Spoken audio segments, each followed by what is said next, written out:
Hi, boys and girls. Mrs. Freeland here. We have really been working on some big things in our stories to make them better. And I want to tell you that even older kids work on these things in their stories. They work on their beginnings, they work on their endings, they work on putting their senses and how they feel and touch and uh, smell and see and hear in their stories.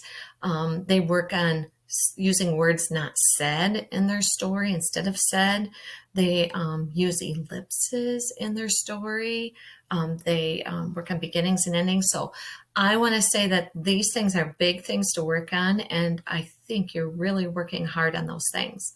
So today what we're going to do is we're going to talk about how you're going to work with your partner today. And your partner is when you meet, we're going to do all the things that you normally do with your partner. But today, what you're going to do is you're going to share what you're working on in your story. So here you see my story. And if I meet with my partner, I might say I was working on a really good beginning. And so I would read my beginning to my partner, and they're going to tell me what they think about my beginning and give me some ideas, or tell me what they feel and think about it. Maybe they really like it. So I might also say, I'm working on adding feelings to my story.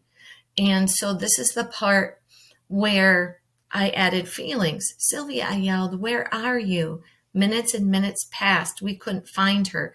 What if she was hit by a car? I was so worried.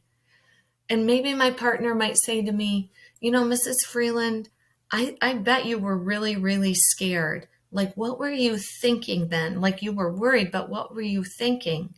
So I could go back and add a part in my story. I was really worried. I was thinking, what if we can't find her? What if, I was thinking, what if she got kidnapped, right?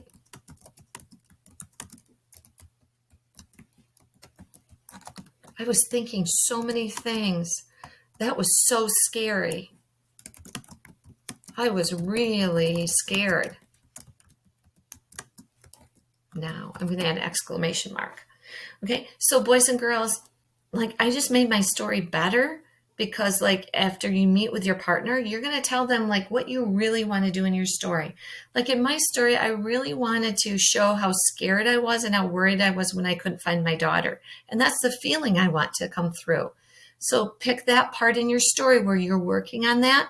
And then your partner is going to give you some suggestions like, you know what, I think you should add this, or I'm wondering this about your story, or maybe you should tell them this. So think about what you're working on in your story. Let your partner know. Read that part of your story where you want that thing to be. And then let your partner give you some ideas. Maybe you're working on the beginning or the end. Maybe you were working on adding dialogue with interesting words instead of said. Maybe you're working on adding feelings, like your senses.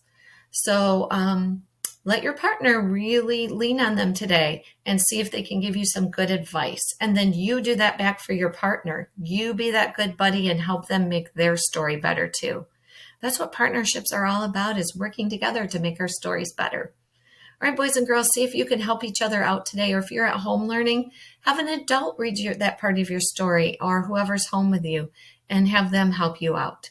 Okay, boys and girls, good luck today. I can't wait to see how your stories are improving, and I bet your teacher can't wait too.